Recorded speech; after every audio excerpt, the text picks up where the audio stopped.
Hello and welcome back to another episode of Cinema Dissections. In today's episode, I'll be taking a closer look at the disembodied pieces of the Re-animator Trilogy.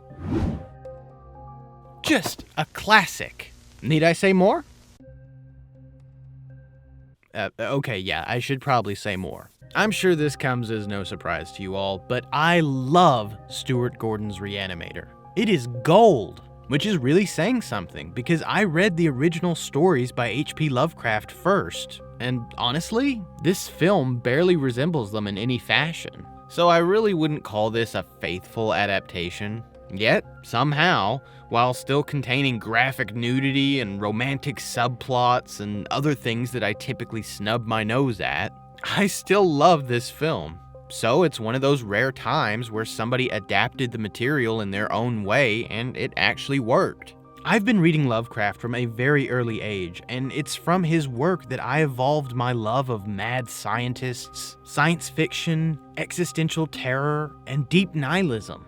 And also, big pompous words. Cacodemoniacal is still my favorite. I remember reading From Beyond and relentlessly devouring every word spoken by Crawford Tillinghast, the mad scientist of that story. And I loved the character so much that I even worked in a reference to him in my fan film. But then I moved on to Herbert West Re-animator and discovered my favorite mad scientist of all time. The way that Lovecraft wrote mad scientists was amazing, and no one could play the role of Herbert West better than Jeffrey Combs. Move over, Victor Frankenstein. Sit your ass down, Doc Brown. There's a new mad scientist in town, and he's got glowy beakers. The late Stuart Gordon was an incredible writer, and he captured the soul of Herbert West in his script perfectly. And then went on to cast one of the most talented actors I've ever seen to play him. It was lightning in a bottle. Yeah, sorry, that's more of your thing. The story of the film follows Herbert West, a brilliant medical student who's discovered a serum that can bring the dead back to life, but only as violent animals, which I always theorized was because once you see what lies beyond death, there's no retaining your sanity. But that's just my theory. West then goes on to enlist the help of his Chad of a roommate, Dan, who is honestly a terrible assistant and constantly ditches West to go chase his romantic subplot. But we follow West as he obsesses over perfecting his serum and finding fresher bodies to test it on, as he chases this idea of defeating death. Herbert West is symbolic for mankind's relentless obsession for scientific advancement, our hubris and ego, and a warning of what could happen should our moral conscience lapse. Honestly, this is what most mad scientists represented, and it's why I'm personally so intrigued by them. The mad scientist archetype represents mankind's collective fear of how far human advancement can go if left unchecked and in the hands of someone morally unsound. It's our fear of forbidden knowledge and how knowing it can destroy the mind, which is a very Lovecraftian theme. After all, power tends to corrupt. And absolute power corrupts absolutely. Great men are almost always bad men. Everything about Herbert West's character is endlessly fascinating, and it's so effortlessly brought to life through Combs' performance. You spend most of the films in a kind of state of a mad intensity. How do you get yourself into that state of being?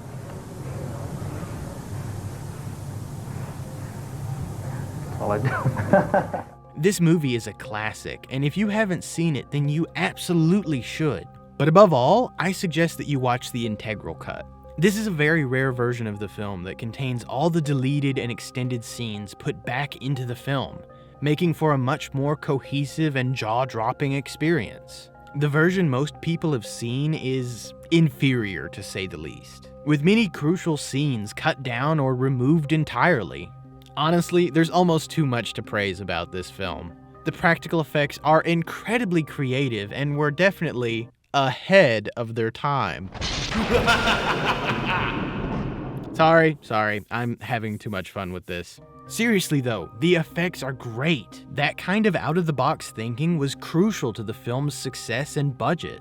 Anything less and the film would have been panned. Okay, yeah, I'll stop now. Jeffrey Combs, David Gale, Barbara Crampton, Robert Sampson, all amazing actors in their own right, coming together for one excellent film. Just go watch it.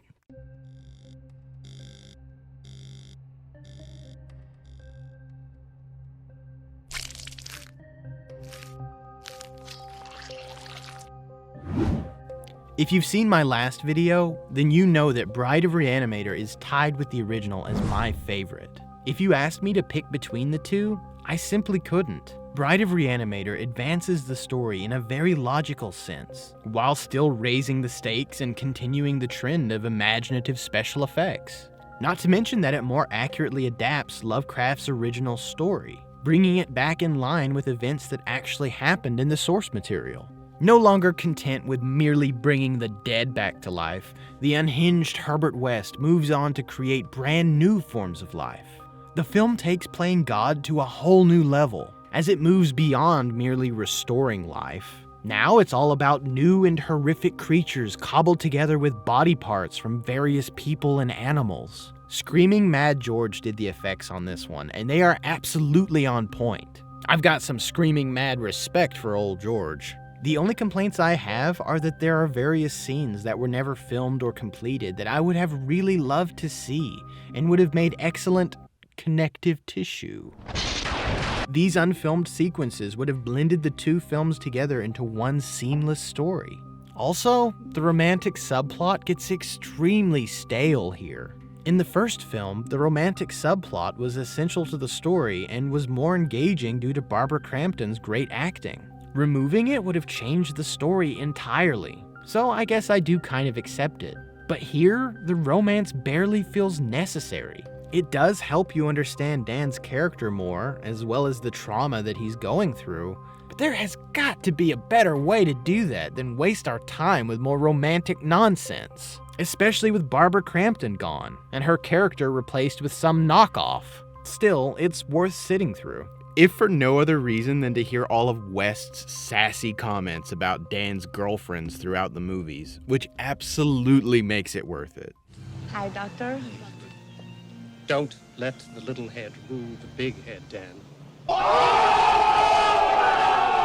Honestly, if it wasn't for all of Herbert's spicy jabs, these romantic subplots would be intolerable, because they can be so melodramatic at times. So it's nice to see West remind Dan what's important, like stealing body parts. I'm very disappointed in you. You steal the secret of life and death, and here you are, trysting with the bubble-headed co-ed. You're not even a second-rate scientist.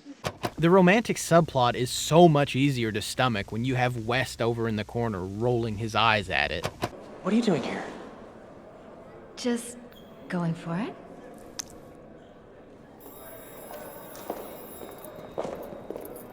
That's the way to the hole. It certainly is. Some people consider Re-animator and Bride of Re-animator to be queer-coded films, and I can kinda see it. And honestly, I can ship it. But whether you think these movies have gay undertones or not, I think they're enjoyable either way.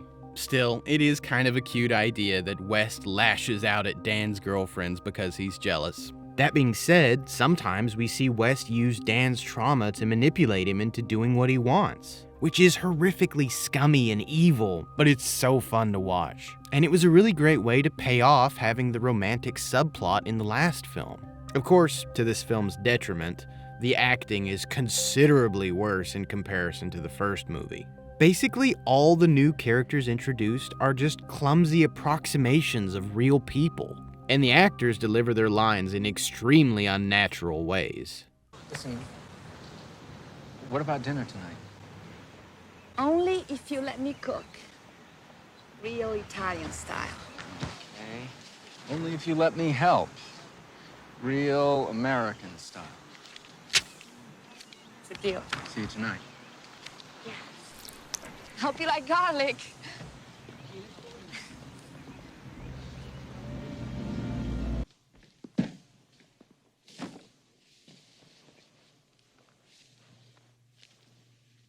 Lieutenant Leslie Chapman, Markham Police Department. Leslie? Lieutenant. But it's not all bad, because this movie really nails the ending. The bride comes to life with her skin grafts forming this faux wedding veil, followed shortly by my favorite of West's villainous monologues. Blasphemy! Blasphemy? Before what god? A god repulsed by the miserable humanity he created in his own image? I will not be shackled by the failures of your god.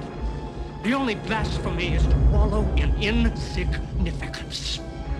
I have taken refuse of your god's failures, and I have triumphed.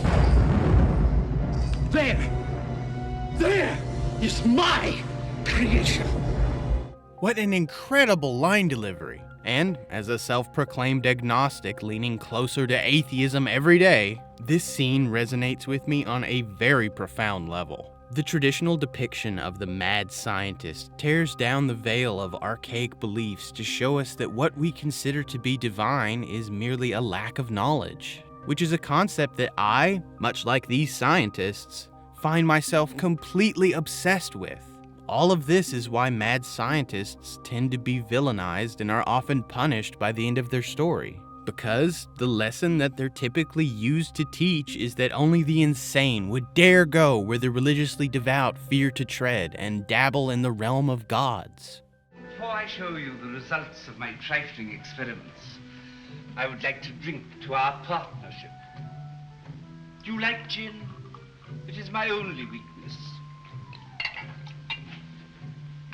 To a new world of gods and monsters. The first movie may be more polished overall and have better acting, but the second one has more of the mad science that I love so much, as well as more of a focus on West's twisted mind. Not to mention, it's so clever how they worked in the different references to the original source material. The original material by Lovecraft was 6 individually published short stories, and this movie cherry-picks some of the best scenes from across all of them to adapt into this sequel, which just makes it a great entry in the trilogy. The effects and the use of color is amazing. It's pure perfection. Just go watch it.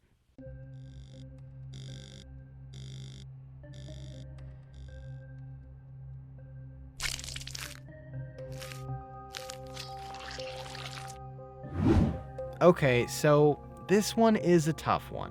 Originally, it was going to be called House of Re-animator. It was going to be written by Stuart Gordon, who made the first film, and it was going to be centered around Herbert West being called upon by the United States government to bring the president back to life after an accident. But for some reason, no studio ever wanted to fund this third installment. The film was trapped in production hell for years, and ultimately never saw the light of day. And since Stuart Gordon's recent passing, the movie will more than likely never get made. This was one of the reasons I used this guideline when making my fan film. It only felt right to return to Gordon's original intent, even if I was simply filling in the blanks. But from the ruins of that production nightmare, for some reason, we got Beyond Re-animator. I don't know why this movie was made instead of House of Re-animator, but let's just say I don't really care for it. In this film, we learn that West has been in prison for years, and ultimately that's where the film takes place. Which is just not an interesting setting for a Re-animator story. And once again, it derails from the original source material. It must be said though, the opening scene is very well shot and works as a great opener. It really grabs your attention. And the central idea of swapping souls is fascinating and fits with West's ongoing perverse advancements from across the films. Not to mention the brilliance of using the real-world mystery of the 21-gram weight loss upon death as a basis for the science fiction. I love it when science fiction uses real-world mysteries as the crux of their speculative fiction. Of course, Jeffrey Combs is back and rocking it as usual, which, to be honest, was the only bar they really had to clear for me. Recasting is not an option. Not while Jeffrey Combs is still alive, anyway. This was one of the reasons that I never even considered playing Herbert West in my fan film. Jeffrey Combs embodies this character perfectly, and the character that I played was merely a student of his, an admirer of his work, much like I am in real life. This movie was spearheaded by Brian Yuzna, who you may recall me mentioning in my Return of the Living Dead review. Of course, this wasn't much of a shock because Yuzna was the director of Bride of Re-animator as well. And as such, both films retain his mark of, well, explicit nudity and sexual content. I have to say though, in the Re-animator films, the nudity doesn't feel quite as out of place, since these films do have more of a medical angle. Nudity is directly connected to anatomy. It just makes sense tonally. That being said, he does have a tendency to force sexual content in wherever he can, and it's extremely off-putting here. Scenes depicting sexual assault and genital mutilation. In my opinion, it crosses a line. It's one thing to have simple nudity in your films. There can even be an argument made for it if it serves a plot-related purpose. But the downright sexual deviancy in so many of Yuzna's films? I just don't condone it. It didn't serve the plot, in my opinion, and was entirely unnecessary. Again, I don't know how much of this falls on him. I know he's not the one writing these scripts, but it does show up in a lot of his films, and it's become something akin to his signature, and it does make you wonder. But regardless, the movie itself really isn't all that good. We get yet another pointless romantic subplot hogging the runtime when really, all I want is to watch Herbert in his lab doing his weird science. That's the only reason I'm here. But you decided to take him away from his lab and keep the romantic subplot? Enough of the shitty romance. And the acting from everyone other than Jeffrey Combs is pretty abysmal. The dubbing in this film, though, is truly horrific at times, and it really rips you out of the movie when you see it. And you see it a lot. What do you have there? That's some kind of animal? Why, Mancho? Are you hungry? At the end of the day, though, I guess I am happy to just get a conclusion. I'll be honest, the last shot of the film is a really nice bookend to the trilogy. See, at the end of each film, West is seemingly killed off-screen, but he always survives, and it's never explained exactly how. Personally, I always liked that, as it gave West even more of an allure and mystery surrounding his character. And it's a really great reference to the fact that Lovecraft ended nearly all of his Re-animator stories with a cliffhanger.